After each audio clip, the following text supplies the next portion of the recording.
First, though, a new campaign launching today wants to provide more help for people with epilepsy when they're out in public. The brain condition can cause sudden seizures and affects more than 600,000 people in the UK. It's about 1 in 100, we think. Figures show more than half of them have avoided public places for fear of having a seizure when they're out. That's why charity Epilepsy Action is trying to tackle the stigma around the condition by raising awareness of its impact. Fancy another drink? V, you okay? No, sorry. I don't want to worry you. It's just, I think I'm about to have a seizure. You do know what to do, don't you? Of course I do. But just remind me. First, cushion my head with something soft to protect me from injury. One roll jacket coming up. Next, check to make sure I'm out of harm's way. Only try to move me if I'm in danger. Better move these then. And stay with me. Reassure me. And when I come round, try to make sure no one's laughing. It happens. Will I need to call an ambulance? Only if it goes on for more than 5 minutes, or if I go straight into another seizure. Just have your phone at the ready. Well, earlier, we heard from Hayley Allen from Cannock. She has epilepsy, and she told me the reaction she gets when she has a seizure in public. There's been times where they verbally abuse me, they call me nasty names, they point, they mock, they laugh. I mean, there was one about 5 years ago where I felt a seizure coming on and I tried to move myself to a safe space, but I wasn't quick enough. And then when I came round, I'd been dumped in an underground car park in a puddle of mud. I don't go out in public a lot for not the fear of having a seizure in public, but the fear of how people react and treat me. I don't go out in public a lot, but when I do, I'm constantly on edge. Like if I hear something or someone walks up behind me and I'm feeling particularly vulnerable, I get very jumpy and scared. Well, listening to Hayley is Rebecca Smith from Epilepsy Action.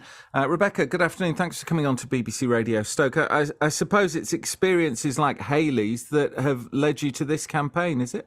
Absolutely, yeah. It's shocking to listen to, isn't it? And time and again, we're being told by people with epilepsy, with the lived experience, that what they really want us to help them with is getting the public to understand what epilepsy is and how they can support them.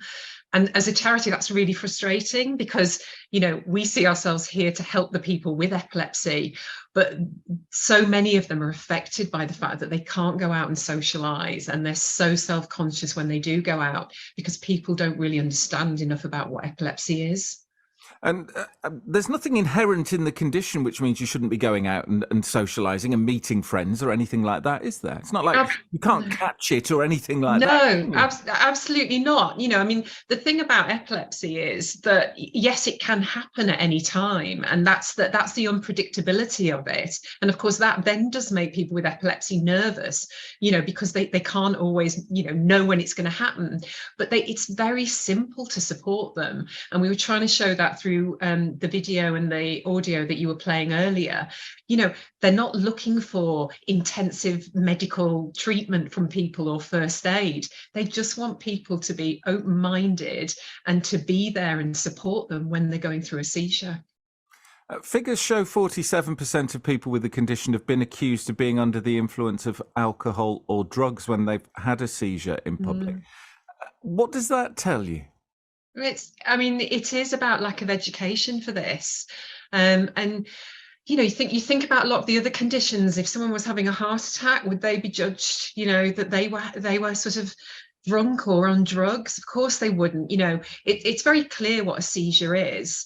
And there's often, you know, a warning to it, or, you know, you can see physically that something's not right. And people are making judgments because they don't know enough about how to support people with the condition. Just looking at some of the figures you've published today, it's staggering that you're claiming 8% of people with epilepsy have been robbed, 7% have been physically assaulted, and 10% search social media to see if they've been videoed. I mean, how common is it for people having a seizure to be filmed? Well, that's it. I mean, what we're seeing perhaps more than how often they're being filmed, and they are being filmed, because obviously otherwise they wouldn't be looking for that, is that nervousness that they've heard it's happened to someone they know.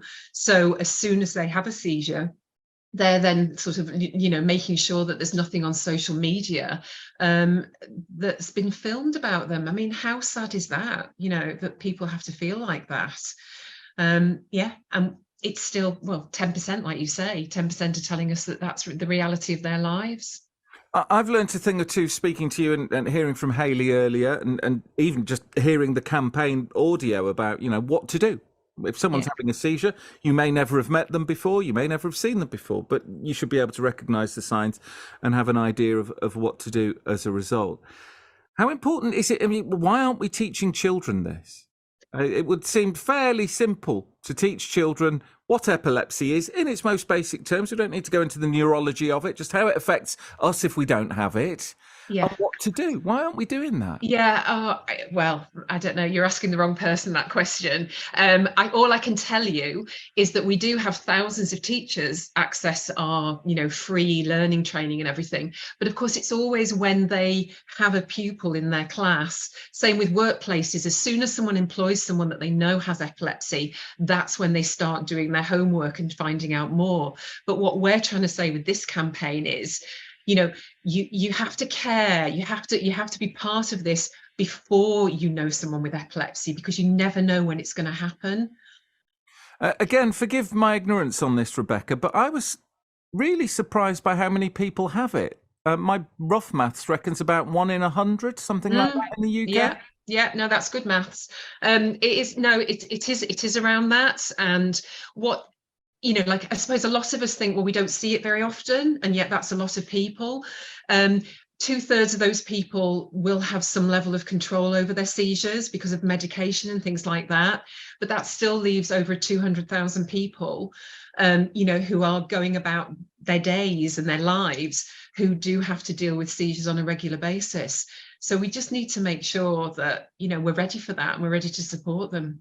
And the other thing that really worried me about this is the numbers of people who aren't going out when, again, there's nothing that would stop them going out. They're not going out because they're scared of the rest of us and how we might react. 100%. And that's, I mean, how easy is it for us to do something positive, and just know that if that's stopping people with epilepsy from going out, it just takes us a couple of minutes of understanding to actually make them feel better about that. Rebecca, thanks for highlighting it. Thanks for coming on to the programme and talking to us about it. And people will see more because this campaign is going to be all over the place over the next few weeks or so. Rebecca Smith with us from Epilepsy Action.